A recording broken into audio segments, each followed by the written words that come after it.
What's up guys, StackMob here for Server.pro and welcome to this tutorial for installing and using StackMob.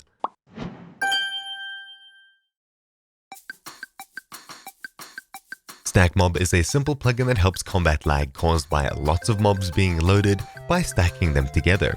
To install the plugin, head over to the plugin section, select the Spigot tab and search for StackMob. Install the version that's compatible with your server and restart. Alternatively, you could download it from the Spigot page and upload it to your Server.pro panel. Mob stacking plugins can help a lot with lag in certain cases, but for most small servers, mobs cause a little lag to begin with. But on large servers, where there are lots of players with lots of mob farms, this could be something that causes a lot of lag. And this is exactly what this plugin aims to solve. With the plugin installed, mobs within small areas will be grouped together and exist as one, and a counter will appear above their heads showing exactly how many mobs are stacked together. Similar plugins might cause mob grinders to break if they stack mobs together too early, but this mod waits a short while before sticking them together, as well as a lot more customizability, which we'll get into in the config section. With the plugin installed, I'll place a couple of mobs into a small pen, and in a few seconds you'll see them all stacked together. If more mobs spawn within a close range of the stack, they'll vanish and the stack's counter will increment. If I use a sword on the stack, only one will die at a time, though we can customize this in the settings later. Even though the Spigot page doesn't talk about commands, there are a few included with the plugin, though you probably won't be using them that often. /StackMob or /SM brings up the help menu showing us what commands we can use. SM remove animals or hostiles removes all entities from the server of either the animal type or hostile type. SM force stack causes all currently spawned mobs to stack together if they haven't already. /SM tool gives us a bone. We can right-click on any mob and then type any number into chat. This will then change the mob or existing stack to be a new stack of animals with the size that we typed in chat. /SM spawn allows us to pick a mob to spawn and set a number of them in a stack. Every mob name entered here has to be in all capital.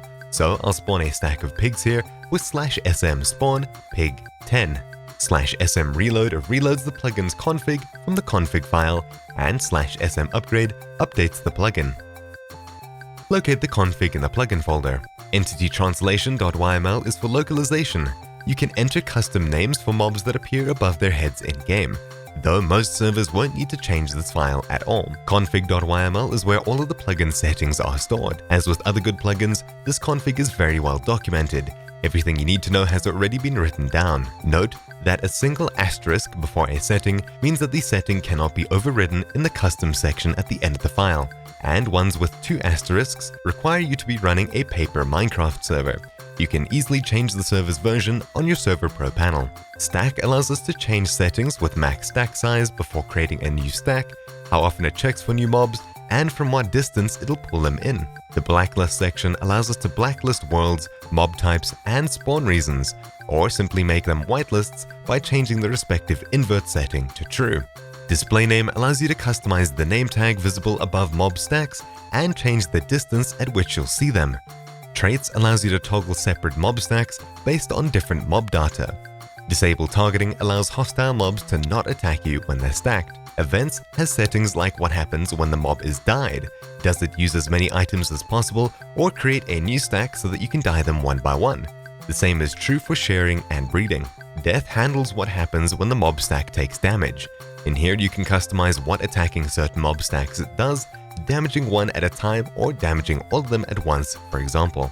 Drops allows you to customize what happens with loot drops, such as what happens if a stack is destroyed. You can disable certain item drops, disable drops from certain attack actions, and even blacklisting drops from certain mob types entirely. Experience is the same as drops but allows you to give more or less experience when attacking a mob stack. Wait to stack is good with the default settings, but you can customize it as you see fit to fix mob spawners if they're broken by the plugin.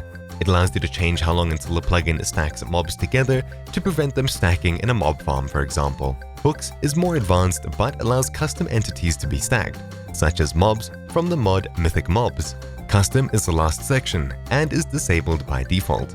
It allows you to set custom settings for only certain mob types if you wish for different mobs to have different max stack sizes, for example. With lots of customization available, you can tweak performance as much as you'd like, or leave it with default settings and still benefit from having it installed.